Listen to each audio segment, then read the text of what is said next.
If you're a high school quarterback, a quarterback coach, or the parent of a quarterback, and you want to play college football, you got to know the secrets to being recruited. Make sure you don't leave, because right now in this video, we're going to show you something that literally will teach you how to be recruited for any college in the country.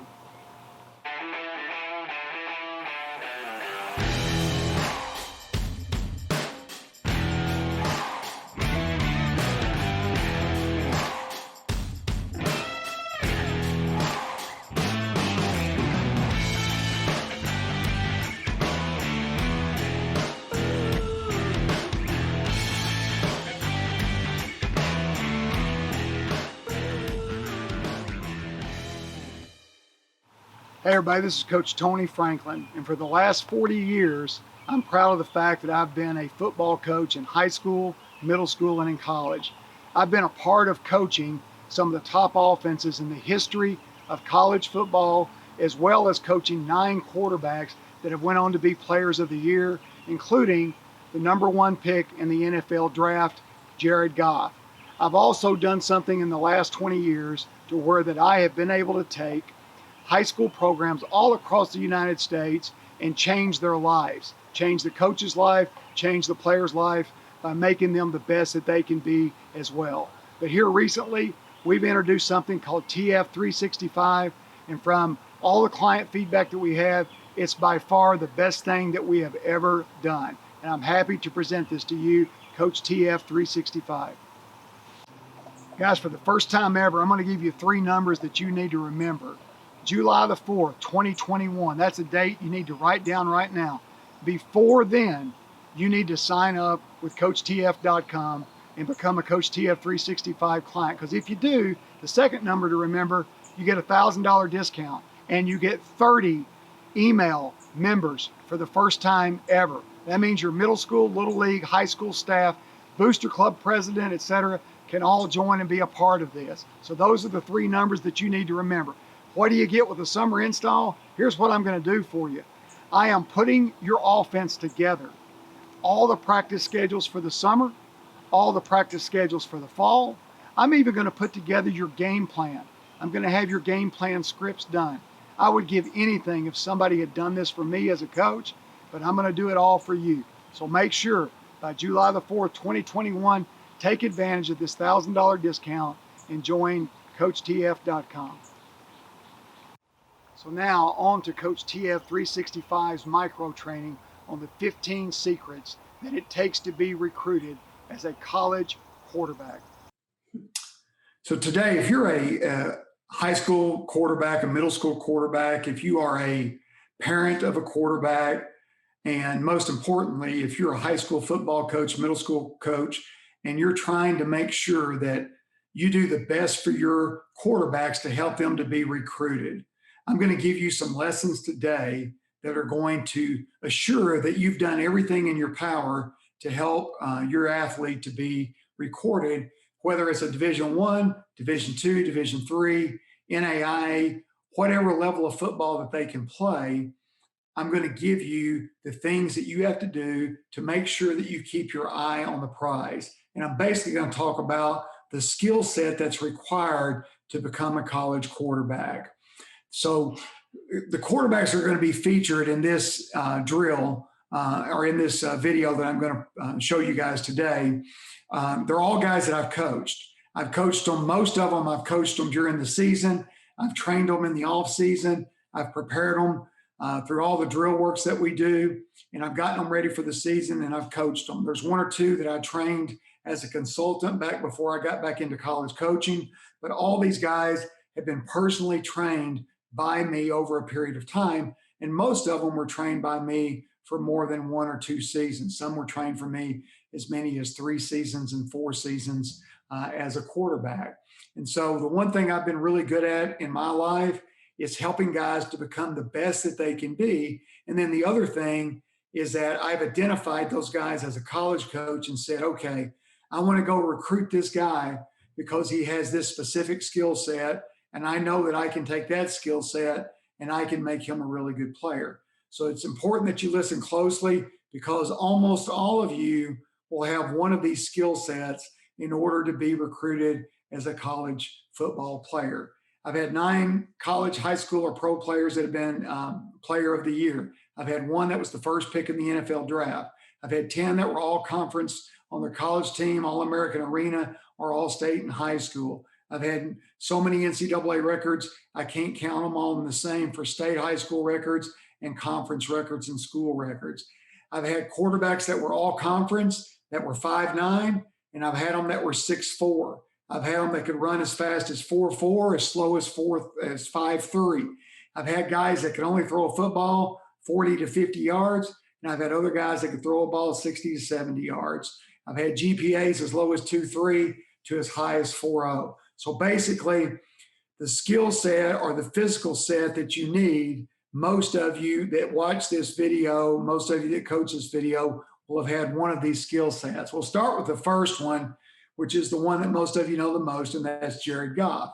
And so Jared had the arm strength that everybody looks for as a college quarterback, and then his arm strength also transitioned into the NFL. He doesn't have the strongest arm in the NFL, but he's got a good arm in the NFL. And the one thing that made Jared a really good player is that he played incredibly tough. He's a physically and a mentally tough kid. He also had great vision. Vision means that you can see everything in pre-snap, and as the play develops, you can see it as it develops. And the other thing that Jared knew how to do, he knew how to win football games. When the Rams traded him in the offseason, it was one of those matters of ego to where a head coach wants everybody to think that everything that they did to win is him, and everything to lose is the quarterback. In 4 years that Jared was the quarterback of the Rams, he was the second most winning quarterback in the NFL, only behind Tom Brady. The one thing that Jared had that made him very recruitable is that he had talent. And so you got to have some type of talent, because if you don't have some talent, it doesn't matter. You can have all the desire in the world, but you got to have some type of talent. And there's different types of talent. You also have to have toughness. When you look at this picture, these are 2 QBs I coached. Omar Hagabook was 2-time player of the year in the Sun Belt Conference at Troy. 1 year for the entire conference. The other year as the offensive player. And Pookie Jones was a starting quarterback at the University of Kentucky, and he was Mr. Football in the state of Kentucky. They were really tough guys. They had the ability to take a beating and to keep on ticking. And I've never had a quarterback that's a great player that doesn't have the ability to take a beating.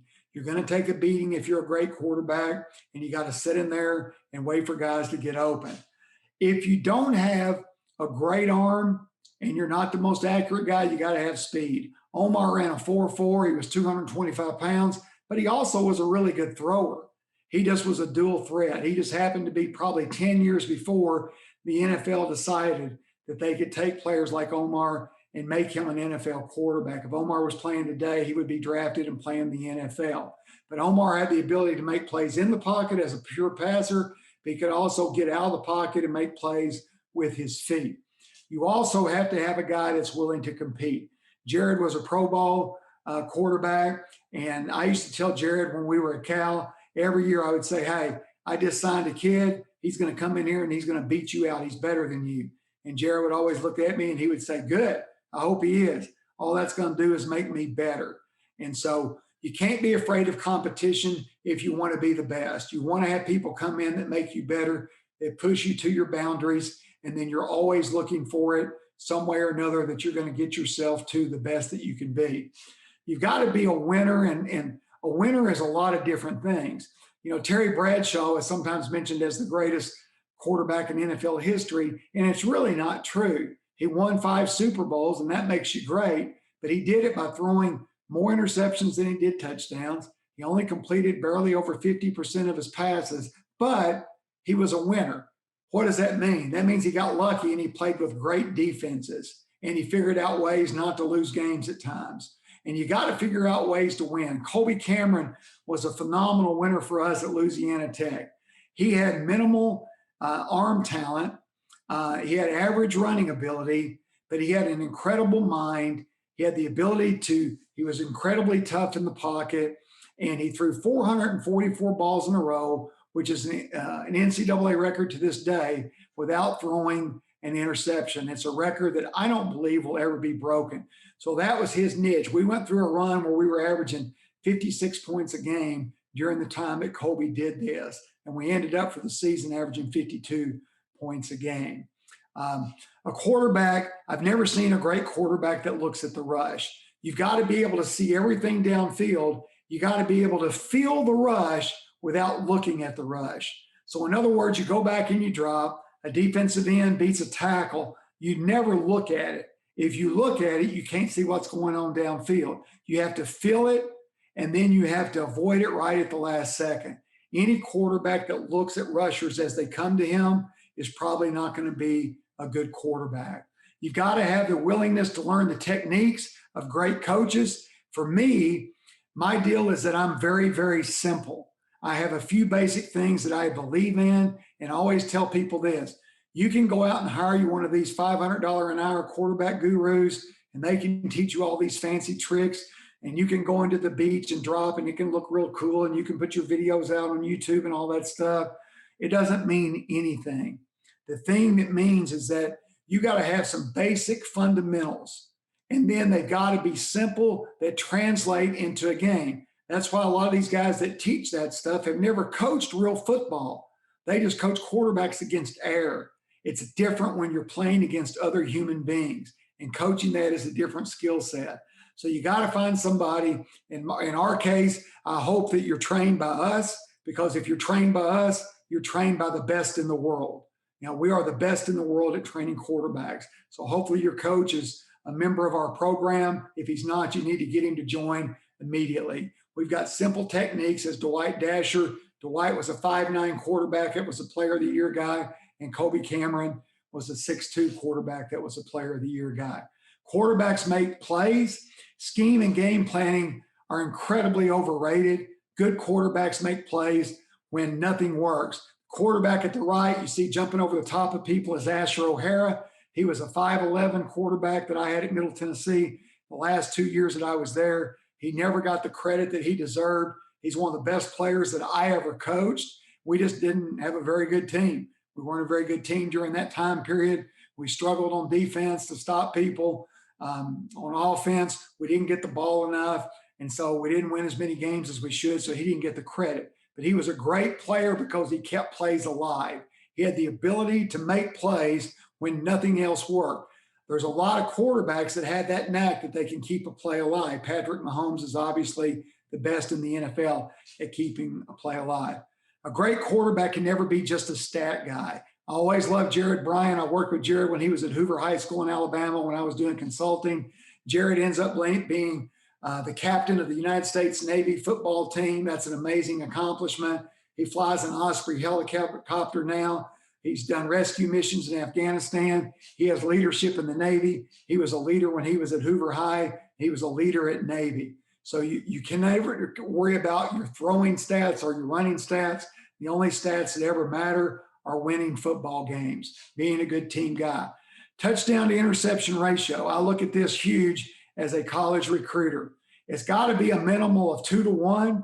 You want it to be really at 5-to-1 or higher. I always told our quarterbacks if they could get 9-to-1 in the interception to touchdown ratio, that we would win the championship. 5-to-1, we would have a good shot at a championship. 9-to-1, I guarantee we're going to do it. And again, Kobe Cameron, 444 passes in a row when we were coaching him at Louisiana Tech. If you're a parent or you're a coach and you're dealing with a parent, if you're a coach, same thing goes for you.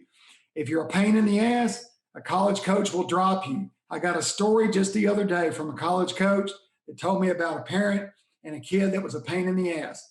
He was a really good player, came to their camp. The kid and the parent were both pain in the asses. They went in after the camp. They cut him from all their mailing lists, and they will never recruit the kid.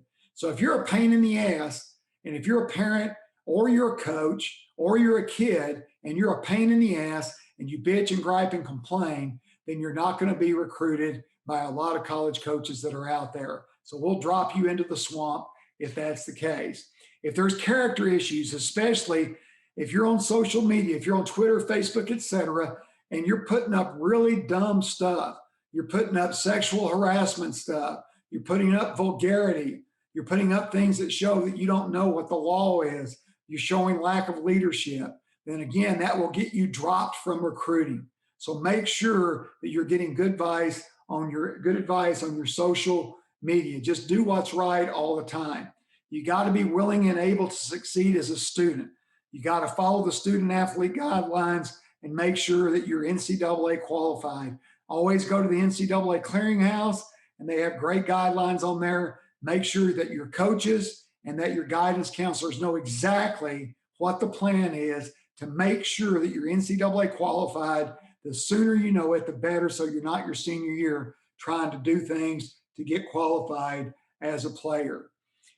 You want to make sure that you can extend plays. And you see in these are the best guys I ever coached at extending plays. Dwight Dasher, Omar Hagabook, Pookie Jones, and then on the right, Asher O'Hara. Those guys had a knack for keeping a play alive. And they were 5'9", 5'11", 6 foot, and 6'1". So you don't have to be a 6'4" guy to be one of the best players in the world to play football. Great players come in all shapes and sizes. And again, I've had them from every size, every speed. I've had all types of arms. The most important thing, taking care of the ball, extending plays, making plays. And then at each level, certain things are required. So you might have a phenomenal arm, but you're only 5'9". If you run 4'6", then you're probably still going to be recruited if you can extend plays. If you're 5'9", you have an average arm, and you run 5 flat, you're probably going to have to be a Division III quarterback. Final synopsis is to be your best. You want to be coached by us. You want your high school coaches to learn the Tony Franklin coaching techniques, our QB Magic coaching techniques.